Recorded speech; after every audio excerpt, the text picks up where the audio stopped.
In 1932, Australia declared war on birds and lost. This isn't a joke. It's the bizarre true story of the Great Emu War. Western Australian farmers were under siege. Over 20,000 emus were devastating their wheat crops. The farmers' pleas for help led to an unprecedented military response. The Minister of Defence deployed the Royal Australian Artillery, complete with Lewis machine guns and trucks, to cull the bird population. What followed was a campaign of military absurdity. The emus proved to be tactical geniuses.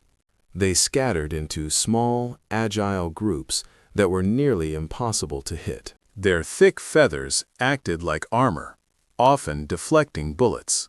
They easily outran the army's vehicles.